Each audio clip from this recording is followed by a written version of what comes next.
Dr. Nick Seiter, University of Illinois.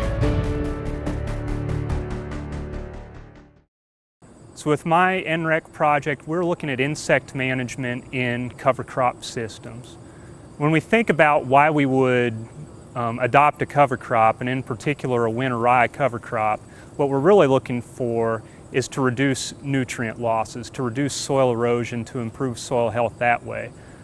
The reason we wanted to look at insect management in cover crops in particular, when you compare, especially early season, you're thinking in March and on into April, you have a bare field versus you have a field with a very dense grassy vegetation.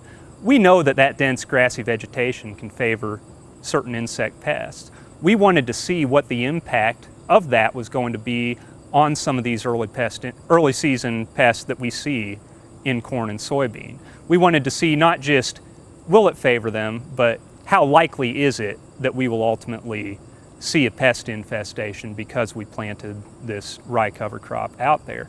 We don't necessarily think about insect management in terms of why we adopt those.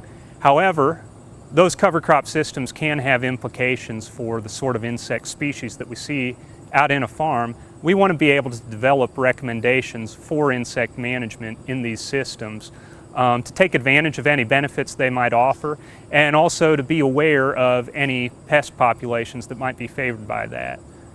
We're doing this in a few different ways. First, we're looking at commercial fields throughout central and southern Illinois, sampling fields both that have a cover crop and those fields without a cover crop, to find the pest insects that we find, the damage to the crop that we find, and also the beneficial insects that we're finding out there, the beneficial insects and spiders.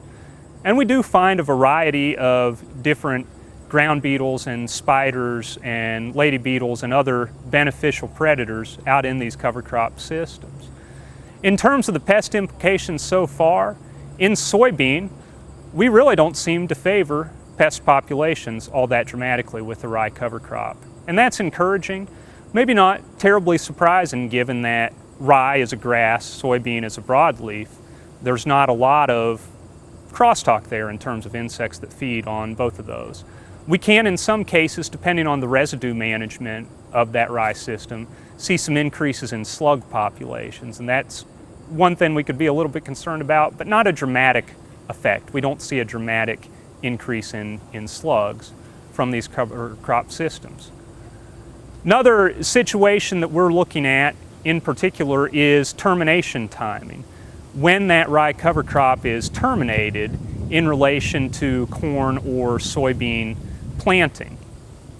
And so far, again, in soybean, we don't see a dramatic impact of termination timing on the sorts of pest populations that we see in there. One thing we have seen in a few cases, when you have a cover crop that's terminated after soybeans have been planted and have come up, you can favor some armyworm populations, true armyworm. You can see some increases in armyworm damage out there. Now the good news in soybean, those armyworms aren't going to survive on soybean. They don't do particularly well feeding on soybean. They can tear it up a little bit though early on. What you have to watch for there is just realize with those armyworm populations in soybean, you're not losing stand. You're just ragging up those leaves a little bit. They're going to grow out of that right away. Generally not a problem when we look at soybean. In corn, if you favor a large enough armyworm population, you can get into some issues with stand loss. That's probably more likely with the cereal rye cover crop. We haven't seen dramatic infestations yet, at least in my work, but they are out there, and if we look at the pest problems that we could have in a cover crop, that's probably going to be the most impactful, will be armyworms and potentially black cutworms in early season corn. In terms of our management recommendations for this, I would recommend simply that you monitor those cornfields following a rye cover crop a little more closely than you would monitor your other cornfields. These are issues we can manage very easily. When we find an armyworm infestation or a damaging black cutworm infestation in seedling corn, that's an issue that we can take care of with a foliar insecticide.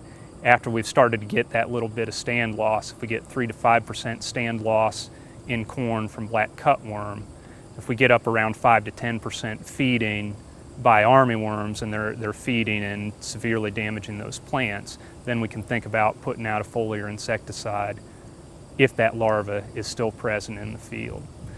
But what we're finding so far in our research, while we might favor some of these early season populations, we're not doing so dramatically.